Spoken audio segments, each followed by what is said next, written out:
របស់យន្តហោះចុះចតណាបងប្អូននៅពងអដើរចូលទៅហើយក៏មានបងប្អូនប្រជាពលរដ្ឋគាត់អញ្ជើញចូលទៅកំសាន្តលេងនៅក្នុងហ្នឹងផងដែរនេះទស្សនវិជ្ជាខាងក្នុងបងប្អូនខ្ញុំចូលមកដល់ខាងក្នុងនេះខាងក្នុងហើយក៏វារៀងស្ងាត់ដែរថ្ងៃហ្នឹងដោយសារតែថ្ងៃទីបើកថ្ងៃទី1ថ្ងៃចុងថ្ងៃទី11ខែ4 2026ចឹងនេះទស្សនវិជ្ជាខាងក្នុងបងប្អូនបាទហើយមកដល់ក៏ដើរដល់កើតមើលទស្សនវិជ្ជានៅខាងក្នុងហ្នឹងបងប្អូនអ្នកខ្លះដែលធ្លាប់ធ្វើដំណើរកំសាន្តឆ្លងកាត់ឬក៏ទៅចេញទៅក្រៅប្រទេសអីបានឆ្លងកាត់នៅអាកាសយានដ្ឋានអន្តរជាតិភ្នំពេញមានអនុស្សាវរីយ៍គេខ្លះនៅទីនោះបងប្អូនអ្នកខ្លះដែលអត់ទាន់បានចូលលេងទេអាចនឹងទៅលេងបានហើយនេះគឺជាវីដេអូសកម្មភាពខ្លះៗដែលខ្ញុំបានចូលទៅកំសាន្តនៅក្នុង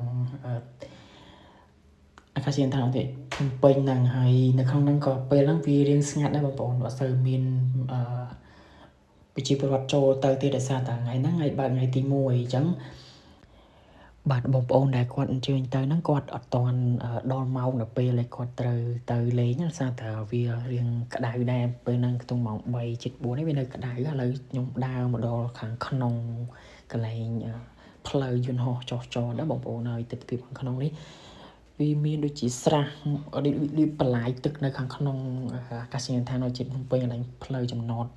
បស់ចុះចតរបស់យន្តហោះហ្នឹងបងប្អូនហើយឥឡូវក៏ត្រឡប់មកវិញមើលឲ្យអស់ហើយត្រឡប់មកវិញបងប្អូនណាដែលមិនទាន់បានទៅអាចចូលទៅបានហើយនេះគឺជាវីដេអូ vlog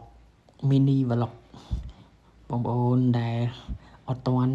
ចូល subscribe នៅ channel YouTube របស់ខ្ញុំអាចចូល subscribe channel YouTube របស់ខ្ញុំនឹងមានវីដេអូថ្មីបង្កើតនៅថ្មីដើម្បីបងប្អូនតាមដានអរគ្នាបាយបាយ